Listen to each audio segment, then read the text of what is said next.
அகத்தியமே சத்தியம், சத்தியமே அகத்தியம்.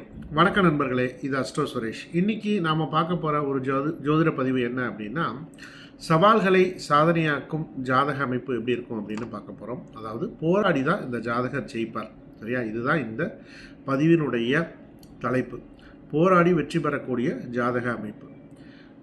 ஒருத்தருக்கு லக்னம் அல்லது லக்னாதிபதியோட செவ்வாயினுடைய தொடர்பானது இருந்தது அப்படின்னா இந்த ஜாதகர் தோல்வியை அவ்வளவு எளிதாக ஏற்றுக்கொள்ள மாட்டார்கள். இது ஒரு பாயிண்ட்.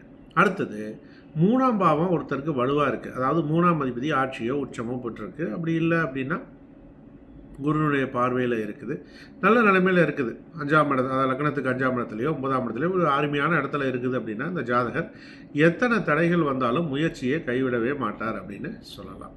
அடுத்து, 3ஆம் அதிபதி லக்னத்தோட தொடர்பில் இருந்தது அப்படின்னா விடாமுயற்சி. 3ஆம் இடம் என்பது விடாமுயற்சி. அது லக்னத்தோடைய தொடர்பில் இருக்குது. 3ஆம் அதிபதி லக்னத்தில் இருந்தாலோ லக்னாதிபதியோட தொடர்பில் இருந்தாலும் விடாமுயற்சி இந்த ஜாதகருக்கு அதிகமாக இருக்கும் அப்படின்னு சொல்லலாம். 6ஆம் இடமானது ஒருத்தருக்கு வலுவாக இருந்தது அப்படின்னா வம்பு வழக்கு எதிரிகள் எல்லாமே இருக்கும். ஆனால் எதிரிகளை மிக எளிதாக இவர்கள் வென்று விடுவார்கள்.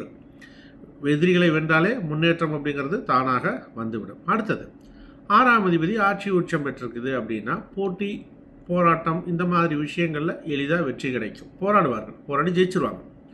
அடுத்து, செவ்வாய் 3ஆம் இடம் அல்லது 6ஆம் பாவத்தில் இருந்தது அப்படின்னா சவால்களை நேருக்கு நேராக சந்திக்கக்கூடிய தன்மை கொண்டவர்னு சொல்லலாம். அடுத்து, சனி லக்னத்தோட தொடர்பில் இருக்குது அப்படின்னா கடின உழைப்பால் போராடி வெற்றி பெறுவார். சனி செவ்வாய் நல்ல தொடர்பு பெற்றிருக்கு. இப்போ இவருக்கு பார்த்தீங்கன்னா போராட்ட மனப்பான்மை என்பது கொஞ்சம் அதிகமாகத்தான் இருக்கும். சகிப்புத்தன்மையும் உண்டு அப்படின்னு சொல்லலாம். லக்னாதிபதி 6ஆம் இடத்தோட தொடர்பில் இருந்தது அப்படின்னா வாழ்க்கையில் சவால்களை வெற்றியாக மாற்றக்கூடிய தன்மை கொண்டவர்னு சொல்லலாம். அடுத்து, 10ஆம் பாவம் வலுவாக இருந்து லக்னாதிபதியுடன் தொடர்பில் இருக்குது அப்படின்னா தொழிலில் பல தடைகள் வந்தாலும் முயற்சியை கைவிடாமல் வெற்றி பெறுவார். இதில் 11ஆம் இடமும் தொடர்பு இருந்தது அப்படின்னா இலக்கை அடையக்கூடிய வரைக்கும் இவர் போராடி கொண்டே இருப்பார்.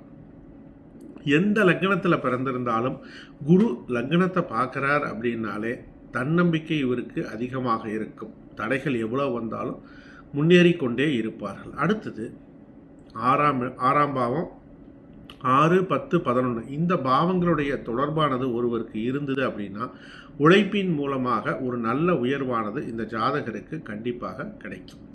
பொதுவாகவே எப்படி வேணாலும் தொடர்புகள் இருந்தாலும் பரவாயில்ல, ஆனால் லக்னாதிபதி நல்ல நிலைமையில் ஆட்சி உச்சம் பெற்றிருந்தாலோ வாழ்க்கையில் எவ்வளவு முறை கீழே விழுந்தாலும் அவர்கள் மீண்டு எழுந்து வெற்றியை கண்டிப்பாக பெறுவார்கள்னு நம்ம சொல்லலாம்.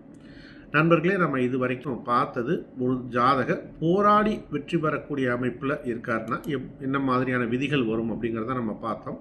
எவ்வளவு சவால்கள் வந்தாலும் அவை அனைத்தையும் தகர்த்தறிந்து சாதனைகளாக மாற்றுவார்கள். ரைட்டா? நண்பர்களே, உங்களுடைய ஜாதகத்தை முழுமையாக ஆய்வு செய்து உங்களுக்கு உண்டான பலன்களை நீங்கள் தெரிந்து கொள்ள வேண்டும் என்று விரும்பினால் ஸ்க்ரீனில் இருக்கக்கூடிய நம்பருக்கு கால் பண்ணுங்கள் அல்லது வாட்ஸ்அப் பண்ணுங்கள். ஜாதகம் பார்க்குறதுக்கு உண்டான வழிமுறைகள் என்ன என்பதை நான் உங்களுக்கு தெரிவிக்கின்றேன். மேலும் வாட்ஸ்அப் மூலமாக ஜோதிடம் கற்றுக்கொள்ள வேண்டும் என்று விரும்பினாலும் என்னை தொடர்பு கொள்ளுங்கள். நம்ம ஒவ்வொரு மாதமும் ஜோதிட வகுப்பானது எடுத்துக்கொண்டு இருக்கிறோம். இந்த சேனலை சப்ஸ்கிரைப் பண்ணிக்கிங்க. கீழே டிஸ்கிரிப்ஷனில் ஒரு வாட்ஸ்அப் குரூப் லிங்க் இருக்குது, அதில் கிளிக் பண்ணி இணைந்து கொள்ளுங்கள்.